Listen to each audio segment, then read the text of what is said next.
오늘 본문이 보여주려는 의도가 여기에 있습니다. 인생이 뭐냐?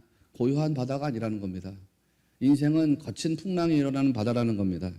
그 거친 풍랑과 맞서 싸워 나가는 데에 그때 도무지 우리 힘으로 이겨낼 수 없는 상황과 만날 때가 있더라. 그걸 우리에게 오늘 보여주고 있습니다. 그래서 어떻게 된다는 거냐? 24절을 보면 바람이 거스름으로 물결로 말미암아 고난을 당하더라. 말씀이 이렇게 나갑니다. 여기에 헬라어로 바사니조라고 하는 단어가 나왔습니다. 고난을 당한다. 바사니조랍니다. 고문을 당하는 것처럼 마음이 고통스러웠다는 뜻 아닙니까? 베드로후서 2장 말씀을 여러분이 잘 기억할 겁니다.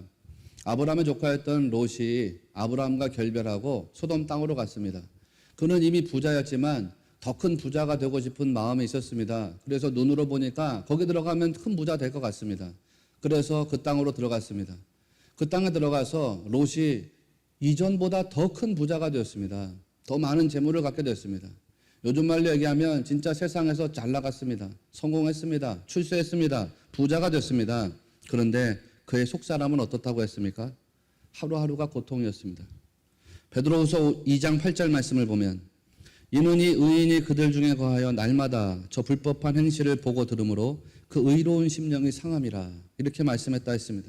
심령이 상했다. 바사니조라고 했습니다. 바사니조. 고통당했습니다. 롯은 자기가 원하는 재물을 많이 가지게 되었습니다. 큰 부자가 됐습니다. 자기가 원했던 재물의 풍요를 얻었습니다. 자기가 원했던 세상의 출세를 얻었습니다. 자기가 원했던 세상의 성공을 얻었습니다. 그런데 행복하지는 않았습니다. 자기가 원하는 것을 얻었지만 날마다 주변에 있는 사람들이 불법을 행하고 말하는 것을 보고 들으면서 괴로운 고통 속에 살았습니다.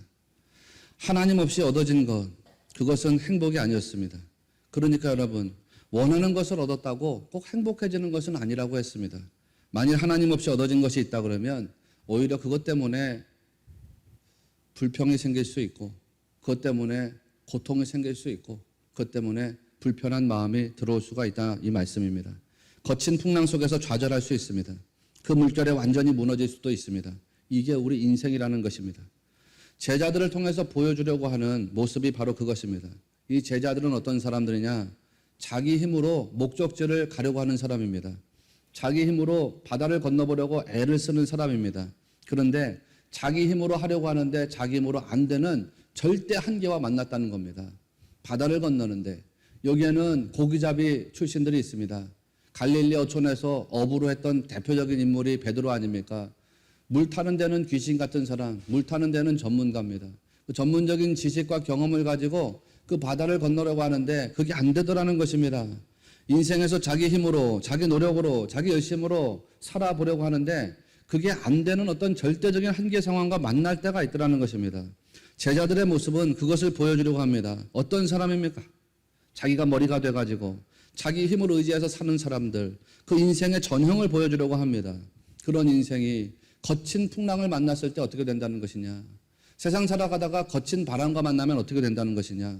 그런 사람이 바사니조에 빠진다는 거 아닙니까? 고통과 괴로움을 만나가지고 그 속에서 어찌할 바 모르는 인생 된다는 거 아닙니까? 그런데 보니까 이런 고통과 환난에도 끝이 있다는 거예요. 끝나는 시간이 있습니다. 오늘 말씀을 잘 묵상해 보면요, 우리가 이런 의문을 가질 수도 있어요. 저도 이 말씀을 읽을 때 그런 의문을 가졌던 때가 있습니다. 왜 예수님이 굳이 거친 풍랑을 뚫고서 걸어오셨을까라고 하는 것입니다. 왜? 24절 말씀을 보면 배가 육지에서 술이나 떠나 있었다. 그렇게 말씀하고 있습니다. 요한복음 6장에 보면은 한 10여리쯤 떨어져 있었대요. 10여리쯤. 헬라어 원문으로 보면은 25스타디온 혹은 30스타디온 정도 떨어져 있었대요. 25스타디온이면은 4.6km 정도, 30스타디온이면 5.5km 정도, 그 정도 되는 겁니다. 그러니까 한 평균 5km 정도 떨어져 있었다 그런 말이죠. 보통 사람의 걸음으로 1시간 이상을 걸어야 되는 그 먼 거리입니다.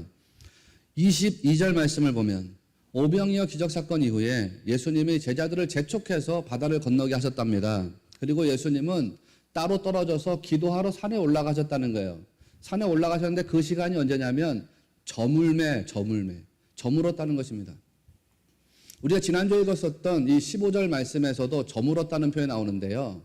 마태복음 14장 15절에 나오는 저물었다는 표현하고 오늘 우리가 읽은 본문에 나오는 저물었다는 표현의 단어가 원어로는 다릅니다. 지난주에 말씀드렸지만 마태복음 14장 15절에 나오는 저물었다는 것은 오후 3시쯤이라고 이야기했습니다. 오후 3시.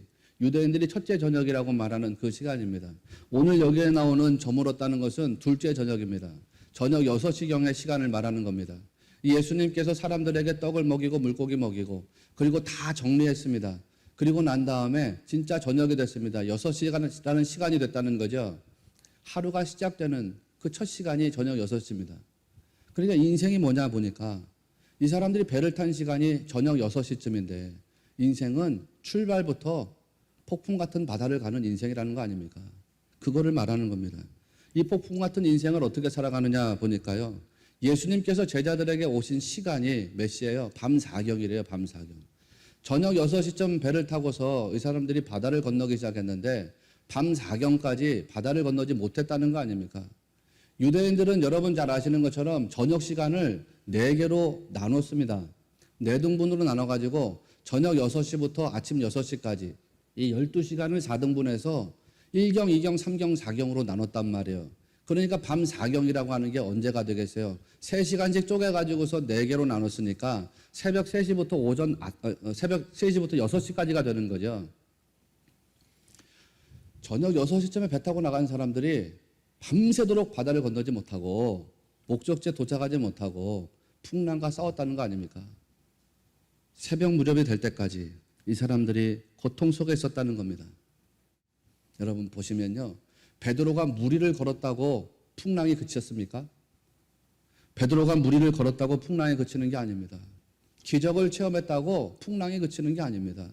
오늘 당장 여러분이 하나님 앞에서 간절한 기도의 소원을 고백했더니 예배 마치고 나가는데 하나님이 기적을 보여주신 거예요. 하나님 나 병이 낫기를 원합니다. 나가면서 났어요. 하나님 내가 어떤 문제가 있는데 해결되기를 원합니다. 나가면서 전화를 받았더니 문제 해결됐다는 거예요. 기도 응답받고 기적이 체험되었어요. 그렇다고 내 안에 평화가 완전히 이루어집니까? 그게 아니라는 거예요. 병이 나았을지는 몰라요, 내 병이. 그런데 내 아내의 병이 안 났어. 내 문제가 해결됐을지는 몰라요. 그런데 내 자식의 사업이 망하는 중일 수도 있어요. 기적을 체험했다고 풍랑이 그치는 게 아니라는 겁니다. 그러면 주님의 음성을 들었다고 풍랑이 그칩니까? 오늘 말씀 보니까 안심하라 나니 두려워하지 마라. 예수님의 제자들이 주님의 음성을 들었습니다. 그 음성 들었을 때 풍랑이 멈췄습니까? 그것도 아니죠. 여러분이 주님의 음성을 들었다고 풍랑이 그치는 게 아니랍니다. 기도하다가 하나님 음성을 들었습니다. 말씀을 묵상하다가 하나님의 뜻을 깨달았습니다. 그렇다고 풍랑이 그치는 게 아니랍니다. 그러면 언제입니까? 언제 고통이 끝나고 풍랑이 멈춥니까? 언제 여러분 마음에 평화가 들어옵니까? 오늘 말씀의 맥락을 보니까 베드로가 주님의 손에 딱 붙잡혀가지고 함께 배에 올랐더니 풍랑이 그쳤답니다. 여러분 이게 핵심입니다. 베드로가 주님의 손에 붙잡혔다. 베드로가 주님의 손에 의해서 구원받았다라고 하는 것처럼 우리가 주님의 손에 붙잡혀야 됩니다. 예수님이 배에 오르셔서 제자들과 한 배를 타게 되었다는 거죠. 한 배를 탔다는 게 뭡니까? 연합 아닙니까? 연합. 한 배에서 주님과 제자들이 연합되었다는 거예요. 그렇게 내 인생의 배에 주님이 올라타셔가지고 내가 주님과 연합을 이룰 때에 풍랑이 그친다는 거 아닙니까? 고난이 끝나고 평화가 온다는 거 아닙니까? 그 이전에 예수님 제자들이 예수님을 보고서는 유령이라고 생각했습니다. 유령. 예수님 보고 무서워했습니다. 이 사람들의 전형은요, 자기 힘, 자기 노력, 자기 열심, 자기 의지로 사는 인생의 전형입니다. 그런데요, 자기 힘과 노력과 열심과 의지에 따라서 살아가는 사람들의 눈에 예수님이 어떻게 보인다는 겁니까? 오늘 보니까 자기 노력으로 사는 인생, 자기 힘으로 사는 인생의 눈에는요, 예수님이 제대로 안 보인다는 거예요. 유령으로 보인대요. 판타스마예요, 판타스마. 판타스마는 눈에 보이기는 보이는데 실체가 없다는 뜻이에요. 우리식으로 말하면 헛개비라는 거예요, 헛개비. 그렇지 않습니까, 여러분? 예수님이 헛개비처럼 보여지는 분들이 있습니다. 예수님의 실체를 보지 못합니다. 예수님의 실체를 느끼지를 못합니다.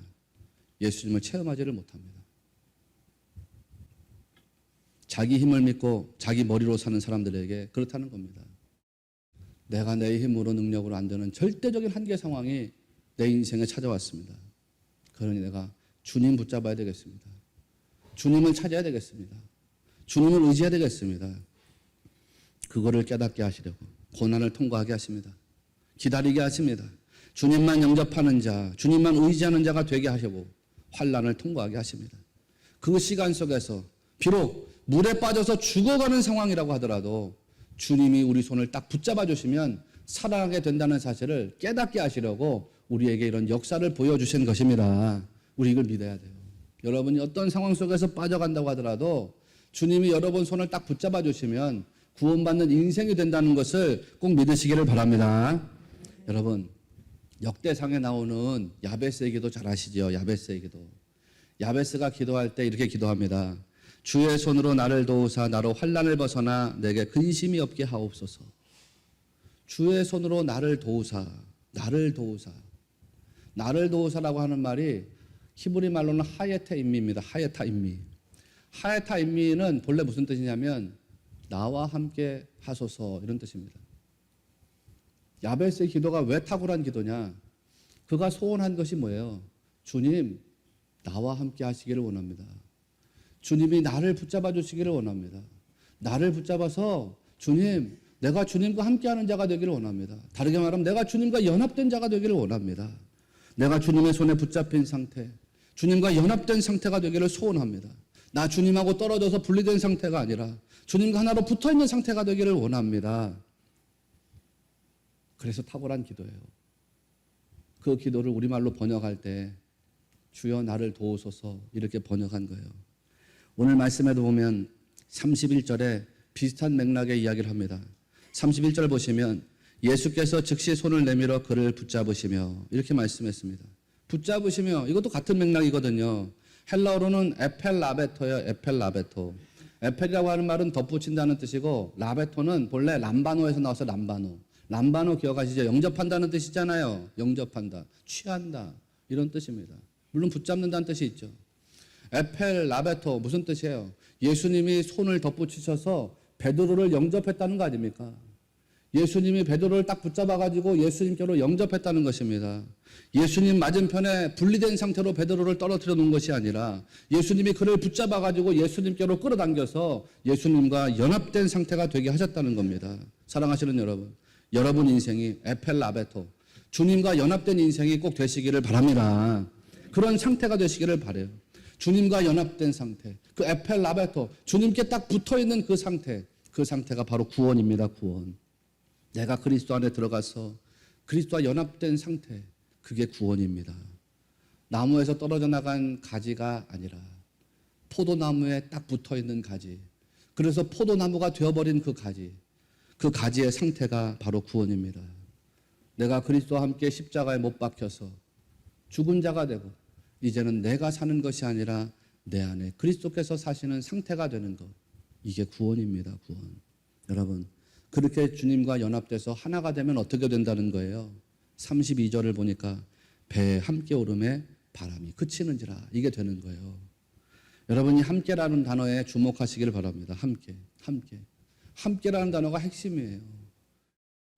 그러면 어떻게 해야지 내가 주님 손에 붙잡힐 수 있을까? 어떻게 해야지 내가 주님 손에 붙잡혀서 주님과 연합된 상태가 될 수 있을까? 오늘 이것만 확인하면 된단 말이에요. 자, 오늘 본문 말씀에서 너무나도 분명하게 제시하는 메시지가 두 가지입니다. 어떻게 우리가 주님의 손에 딱 붙잡힌 자가 될 수 있느냐? 어떻게 내가 주님과 연합된 자가 될 수 있느냐? 두 가지인데, 첫째는 뭐냐면, 첫째는 시선을 바꾸라는 거고, 두 번째는 예수님에게 좀 구하라는 거예요. 구하라는 거. 구원해달라고 요청하라는 거예요. 이 두 가지 메시지입니다. 여러분, 시선을 바꾸라는 게 무슨 뜻인지부터 제가 설명해 드릴게요. 오늘 말씀에 보면 22절부터 33절까지 우리말로 본다라는 표현이 두 군데 나옵니다. 정확히 말하면 두 번 나와요. 본다라는 표현이 나오거든요. 그런데 우리말로는 똑같이 본다고 되어 있지만 원문은 달라요. 26절에 가서 보세요. 26절을 보면 제자들이 그가 바다 위로 걸어오심을 보고 놀랐다 이렇게 말했습니다. 제자들이 봤대요. 누구를 봤다는 거죠?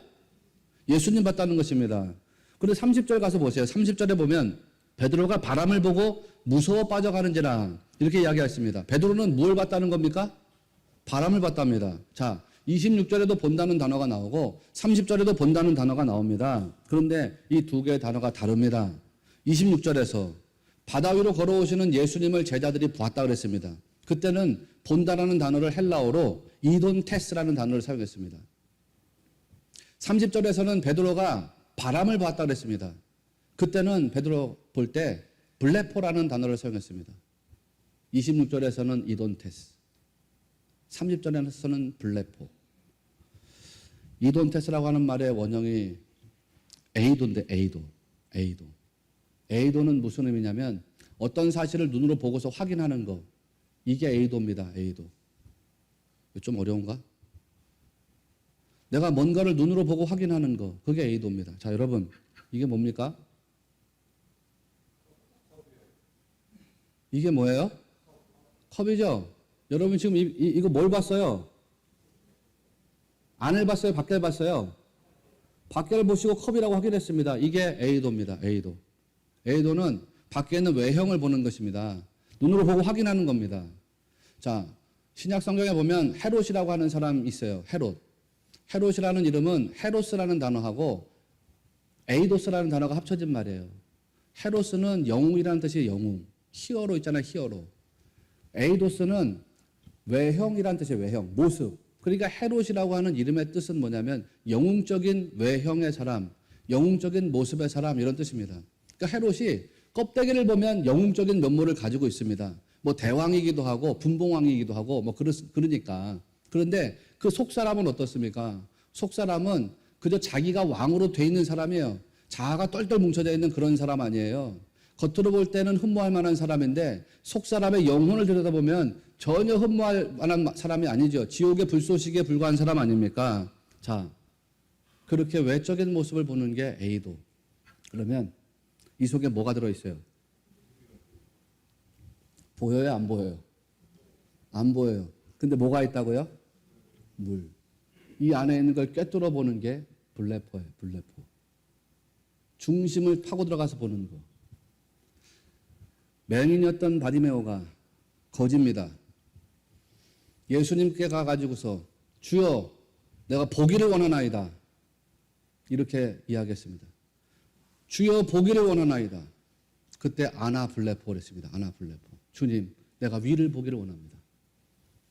그런데 그냥 위를 단순하게 보는 게 아니죠. 주님 내가 저 위의 중심을 꿰뚫어 보기를 원합니다. 그 중심, 하늘 중심에 계신 하나님 보기를 원합니다. 그런 영적 고백이 담겨져 있다 했습니다. 여러분, 블레포라고 하는 것은 중심을 꿰뚫어 봐요. 그런데 이 블레포를 조금 더 확장해서 말하면 뭐를 바라볼 때 이 대상이 나를 압도하는 주체가 된다는 의미로다가 그거를 바라보는 겁니다. 하늘을 바라보는데 그 하늘이 나를 압도합니까? 내가 하늘을 압도합니까? 내가 하나님을 바라볼 때 하나님이 나를 압도합니까? 내가 하나님을 압도합니까? 하나님이 나를 압도하시죠. 내가 어떻게 감히 하나님을 압도할 수가 있습니까?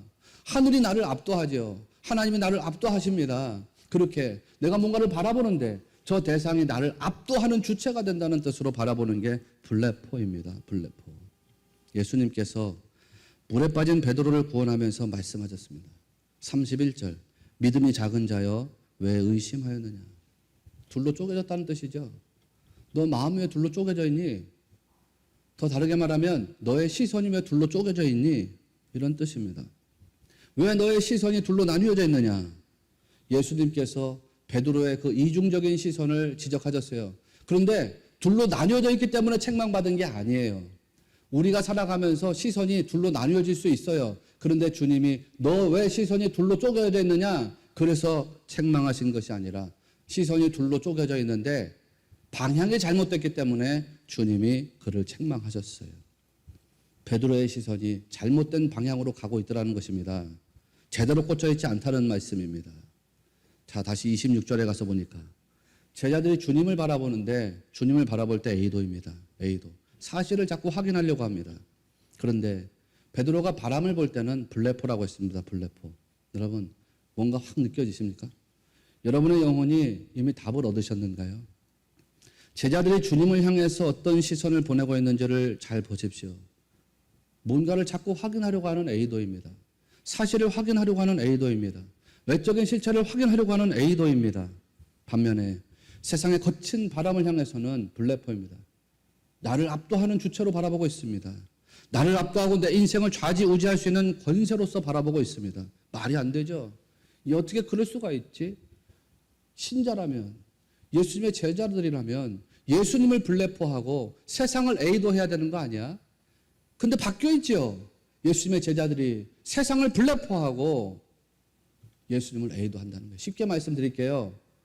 예수님의 제자들은 예수님에게 절대적인 가치를 부여하고 예수님을 절대적으로 신뢰하고 예수님의 절대적인 권세를 가진 분으로 인정하면서 바라봐야 되는데 예수님을 하찮게 바라본다는 거예요. 반면에 세상에 대해서는 하찮게 여기면서 바라봐야 되는데 세상에 대해서는 절대적인 권세를 가진 것처럼 바라본다는 거예요. 나를 압도하는 것처럼 바라본다는 거예요. 예수님은 바로 그것이 믿음 없는 마음이라는 것을 책망하셨습니다. A도 한단 말이에요, 주님. 자꾸 확인하려고 한다는 거죠. 예수님을 확인하려고 합니다. 말씀을 자꾸 확인하려고 합니다. 주님을 향해서 사실을 자꾸 확인하려고 합니다. 과학적으로 따져보려고 합니다. 이성적으로 따져보려고 합니다. 합리적으로 따져보려고 합니다. 그래서 이건 내 상식에 맞지 않는데, 이건 내 이성에 맞지 않는데, 이건 내 과학에 맞지 않는데, 주님이라고 뭐 별 수가 있어? 뭐 말씀이라고 별 수가 있어? 말씀이 다 그런 거지. 이 말씀이 무슨 권능이 있어? 옛날에 쓰여진 거지. 그거 체험한 사람이나 그런 것이지 이건 내가 이성적으로 상식적으로 과학적으로 보면 맞는 게 아니잖아. 주님도 별 수 없는데. 하찮게 여깁니다. 이 사람들이 누군데요? 제자들인데. 반면에 세상에 대해서는 권세자처럼 여깁니다. 블레포. 나를 압도해. 와, 이 세상의 거친 바람을 내가 어떻게 감당할 수 있을까?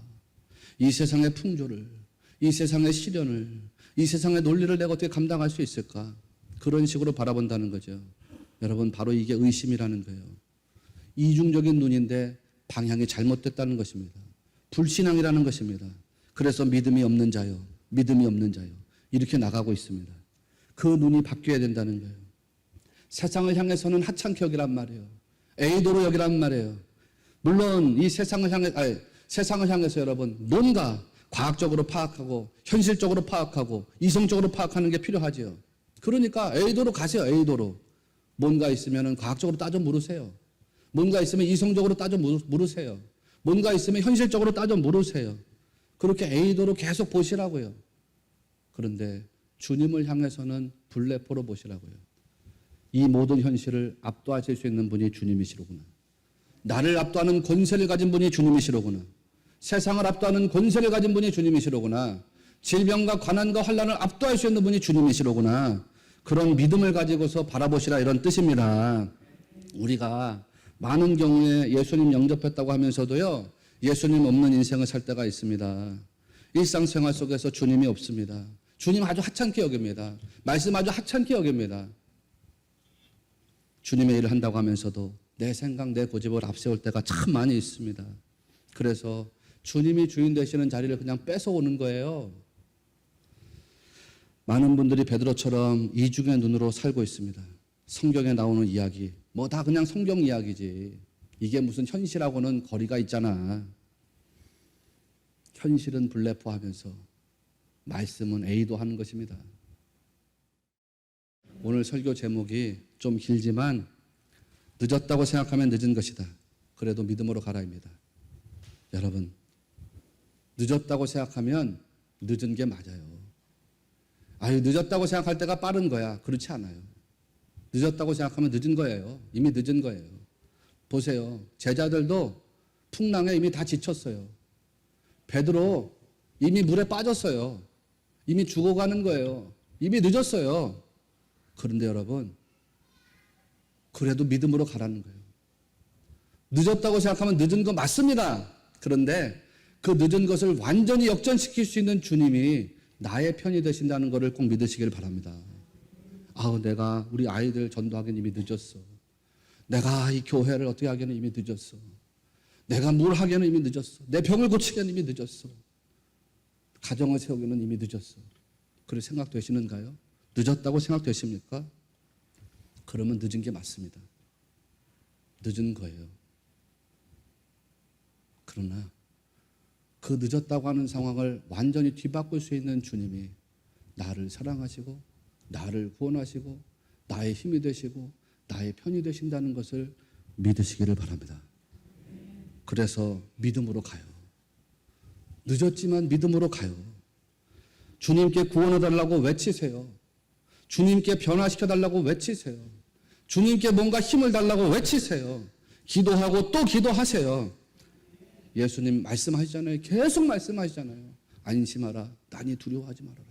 안심하라. 난이 두려워하지 말아라. 여러분 두려워하지 말고 믿고 구하는 성도들이 되시기를 바랍니다. 그러면 주님의 은혜와 기적 같은 능력이 여러분에게나 저에게나 우리 교회에 일어나게 될 줄로 믿습니다.